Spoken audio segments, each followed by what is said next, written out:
The Congress party has already dispatched its big guns to Shillong. They don't want Meghalaya to be a repeat of Goa or Manipur. So the Congress party president Rahul Gandhi may be away on a short vacation, but Ahmed Patel is already in Shillong along with other senior party leaders including Kamal Nath, and Ahmed Patel is confident that the Congress will form the government in Meghalaya. Kamal Nath, in fact, just a short while back told India Today's Supriya Bharadwaj that the mandate is for the Congress government in Meghalaya and they will form the government. The Congress party leader Ahmed Patel, he's also attacked BJP Minister, Union Minister Giriraj Singh for saying that Rahul Gandhi has once again run away from battle after defeat. Let's listen in to Ahmed Patel. I have been joined by the three senior leaders of the Congress party, Mr. Ahmed Patel, Mr. Kamal Nath and Mr. Mukul Vasnik. Mr. Ahmed Patel, sir, where does Congress party stand as far as Meghalaya is concerned? We are going to form the government. We are confident. Sir, but the way now BJP has also made inroads, they are also coming and trying their level best to make sure that the government is... They are trying their level best.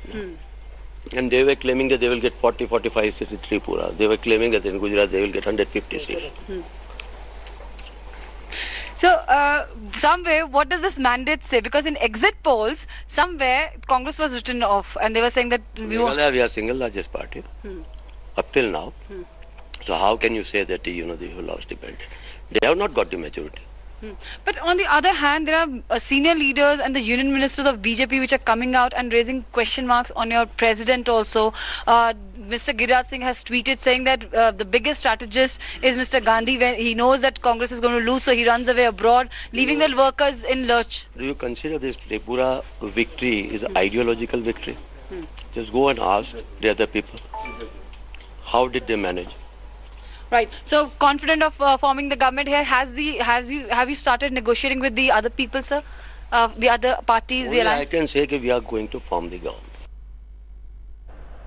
So the Congress party is confident that it will form the government in Meghalaya because the criticism of the BJP president Amit Shah was that the Congress party has been relegated to just 3.5 states in the country, and it's the BJP which is now a national party right from Kashmir, Jammu and Kashmir in the north to Arunachal Pradesh in the east to Gujarat in the west, and he says their next focus is Karnataka, and these election results will also have an impact on Kerala. But let me now bring in our experts, our guests. Ajit Jha is editor research India Today. He joins me on the broadcast. Welcome on the show, sir. Also with me is Kaushik Deka, associate editor India Today, someone who's been looking at elections in the northeast very closely. And Meghalaya, Kaushik, is the big post-election battle that is currently underway, and you have a very interesting take on the Mahabharat here, the Mahabharat in Meghalaya.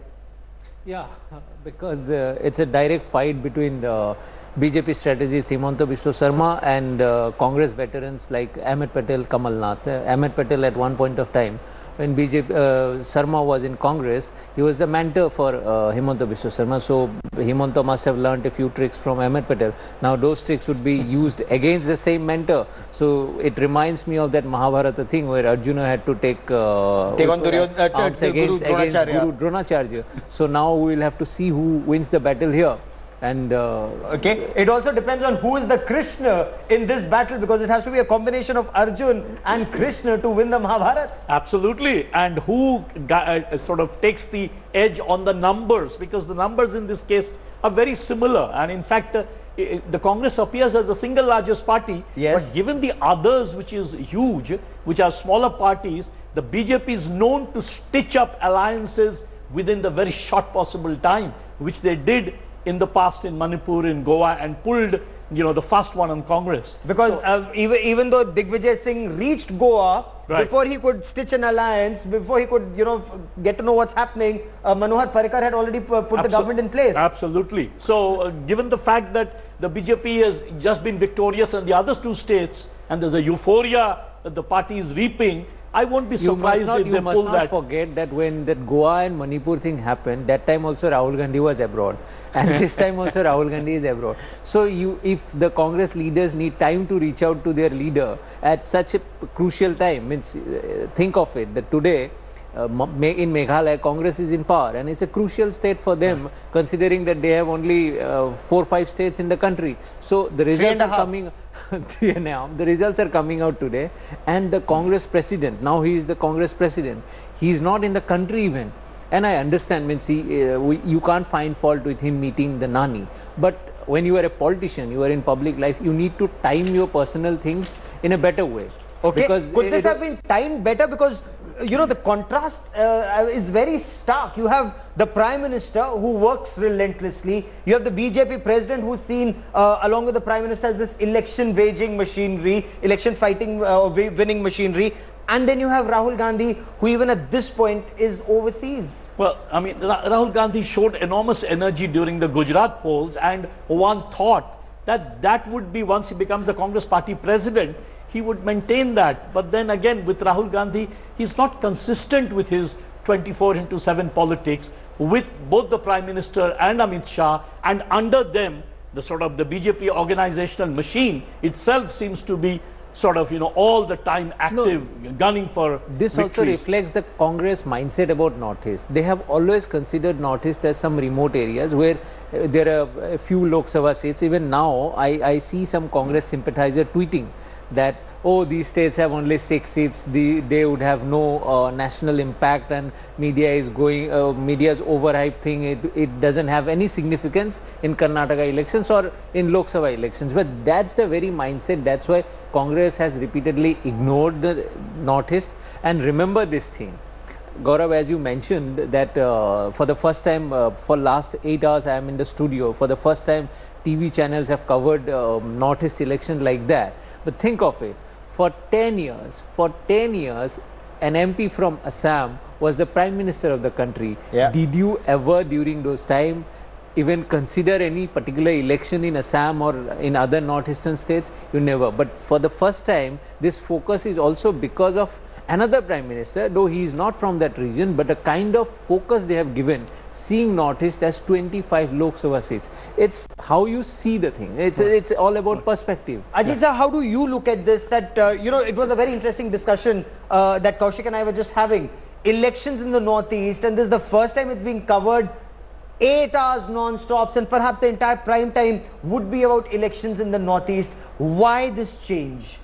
Well, you know, let me point out that in 1987, I started my career with the Nagaland State Assembly election. I spent 2 months there. I had gone from Delhi covering it. I thought Northeast was very important until I came back to Delhi and I found out that most people had not read my reports.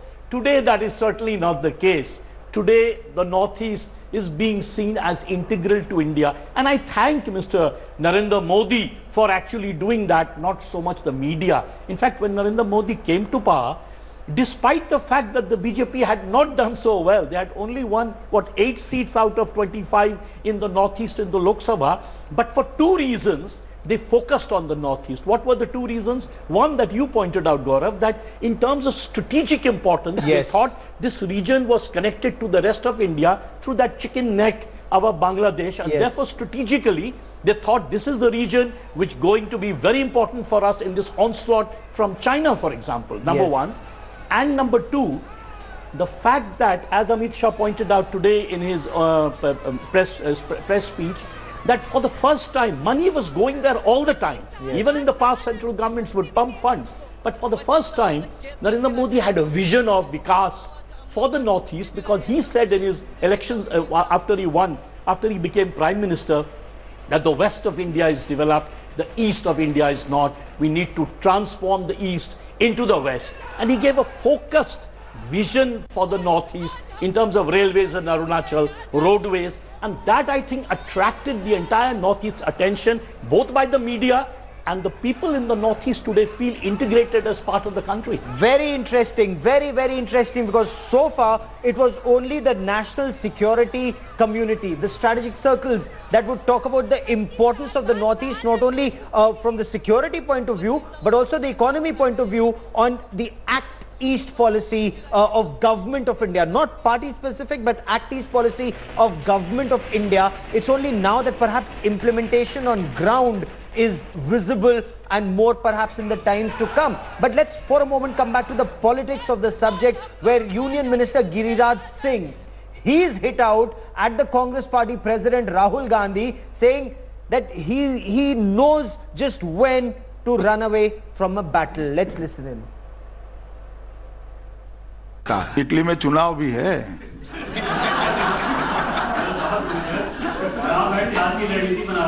मुझे किसी का WhatsApp आया, मेरे पास information नहीं कि Italy में चुनाव है। जवाब दे दिया यार। So we'll analyze election results in Tripura, the big game changer. We'll also talk about what's happening in Nagaland and Meghalaya. But on the issue of Rahul Gandhi and perhaps the impact of these elections in other states. Ajit Jha, one, will Rahul Gandhi not being there have any impact on the morale of the Congress party, and also other states that go into elections? Amit Shah is very confident that these election results will have an impact on Odisha, on Karnataka, Bengal and Kerala. Will it? Well, that's the interesting thing, that the Northeast used to follow India. Today it seems the Northeast is going to lead India. The fact that the left citadel in Northeast has been demolished, now Amit Shah thinks of how to penetrate West Bengal, because remember, the CPM did not lose out to the BJP in West Bengal, but to Trinamool. So now the attempt is to enter Bengal where the BJP has a mere foothold. Now the now the BJP strategy is to get rid of the red citadel in Kerala, and Tripura becomes the sort of model for that. If they could pull in Tripura what people thought was impossible, perhaps they could in West Bengal as well as in Kerala. And similarly, they want to get rid of, again, the Congress is one of the last bastions in the south, which seems to be Karnataka. Odisha, which they have not been able to penetrate in the past, they are thinking of it. And as I pointed out, these seats in Lok Sabha turn out to be, 25, if you add up Karnataka as well, it turns out to be 136 seats. And that's very interesting that you point out. Let's take a look at the breakup of these seats in just a moment. But before we take a look at the breakup of these seats in Odisha, in Bengal, in Karnataka, in Kerala and in the Northeast, let's take a look at Amit Shah's game plan and Prime Minister Narendra Modi talking about the BJP's spectacular victory in Tripura. And he's saying this is as much a victory of the BJP ideology over the ideology of fear and intimidation of the left, is what Prime Minister Narendra Modi said. Let's listen in to Amit Shah. I'll get you more on that story. मित्रों, हमारे तीनों प्रदेश अध्यक्ष, त्रिपुरा के प्रदेश अध्यक्ष, युवा प्रदेश अध्यक्ष श्री विप्लव देव, नागालैंड के प्रदेश अध्यक्ष श्री विसा सोले लेगवू जी, श्री मेघालय के प्रदेश अध्यक्ष श्री श्रीबूम लिंगदोह जी, ये तीनों को मैं बधाई देता हूं। एक सफल चुनाव का उन्होंने नेतृत्व किया है। श्री राम माधव जी, श्री सुनील देवधर जी, श्री हेमंत शर्मा जी, श्री नलिन कोहली जी, श्री किरण रिज्जू जी और अल्फोंस जी को भी मैं हृदय से बधाई देना चाहता हूं। ये सारे हमारे कार्यकर्ता बहुत लंबे समय से वहां पर काम कर रहे हैं। जहां तक लेफ्ट पार्टी का सवाल है, ये सिद्ध हो चुका है, लेफ्ट भारत के किसी भी हिस्से के लिए राइट नहीं है। लेफ्ट को कोई पसंद नहीं करता है, ये तय हो चुका है। पहले पश्चिम बंगाल और अब त्रिपुरा, दोनों जगह से इनकी विदाई, ये मुझे लगता है कि भारतीय जनता पार्टी के ही उदय का निशानी है। हृदय की गहराइयों से हमारे जो 9 कार्यकर्ता कम्युनिस्ट हिंसा के साथ संघर्ष करते करते शहीद हुए हैं, उनको और उनके परिवारों को भी मैं आज याद करना उचित मानता हूं।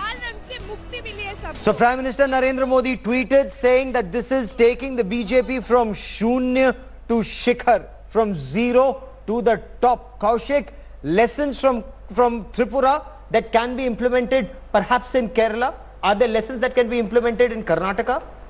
Certainly in Kerala, and you can see that RSS is much stronger in Kerala than in Tripura. So it will definitely boost up the Kerala team, that if that can happen. But in Tripura there are other significant factors also. The number of voters in the constituencies, always small number of voters, so a swing of 2,000-3,000 votes could change the election game, which will not happen in Kerala. So they would need better planning, and Tripura, in Kerala, the anti-incumbency factor would not be that high because it's a 5-year. Then there is the third force. To a great extent, Kerala Congress is still relevant. So that way the challenges would be tougher, but this will definitely give them a boost.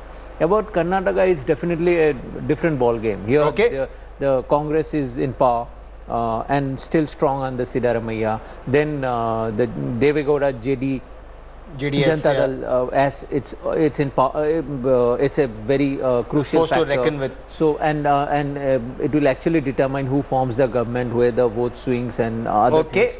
Okay, so, but as far as the Congress party, was concerned, wiped out in Nagaland, wiped out in Tripura, trying to form a government in Meghalaya, but the party president is overseas. The BJP is saying that the BJP is no longer a Hindu-Hindi heartland party. Winning Tripura or making inroads in Nagaland, is it able to send across that message? What message goes out to the other states where elections are to be held, especially where there's a large tribal population also? Absolutely. In fact, in the past also, if you remember, I think we had been overplaying this Hindutva party of the BJP. The BJP was always very popular among the tribal population in Jharkhand, in Odisha, in Gujarat, for example, even in parts of Rajasthan. So the tribal population has always seen BJP, especially the Vanvasi Kalyan Kendra and others, had done tremendous amount of good work by the RSS in those areas. But at the same time, the minorities, the Christian population in Nagaland, I mean, almost 95 to 100% Christian population, 70% in Meghalaya.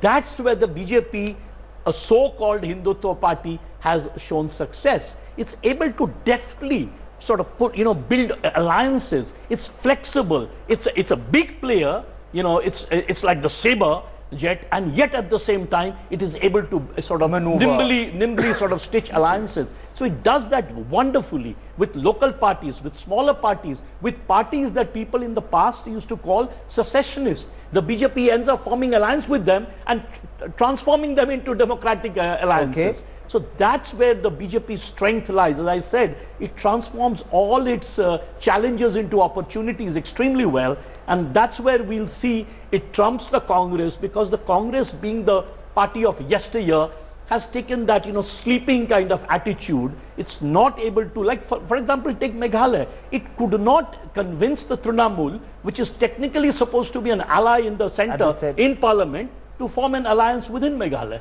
So that shows where the Congress fails in stitching alliances, whereas the BJP, did you remember Amit Shah's press conference? He pointed out, although we are in 3/4 majority in Tripura, yet we will form the government as an NDA with the local ally, will also have ministers in the cabinet. Very interesting, and perhaps that was also sending out a signal to Meghalaya that alliance partners, we may be the smaller partner, but open to more alliances. So BJP President Amit Shah says that these election results of the Northeast will have an impact even in Karnataka. The Karnataka Chief Minister is not giving up without a fight. In fact, he's fighting back, and very strongly. He is confident of not only retaining the state but doing better.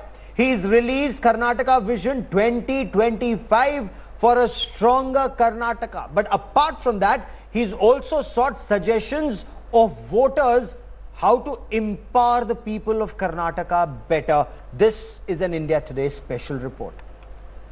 At the glittering Nav Karnataka Nirmana conclave in Bengaluru on Saturday, Chief Minister Siddaramaiah unveiled his vision for the development of the state in the coming 7 years. And he claimed that Karnataka is the #1 state when it comes to attracting investments in India. See, investment friendly environment illde hodre now onne sthanake barakagtada. We are #1 in the country. Senior Congress MP Jairam Ramesh and Rajiv Gowda also attended the event along with other Karnataka ministers. On the occasion, the Chief Minister presented awards to school and college students who took part in the state-level essay and painting competition based on the theme of Vision for Karnataka 2025. Nava Karnataka Nirmana Conclave is an ambitious plan for a better Karnataka by the Chief Minister, but with goals which are based on real issues and sustainable development. A lit lamp that symbolizes Bureau Report, the beginning of India this Today. function, the Nava Karnataka Nirmana Conclave Manthana Sabha.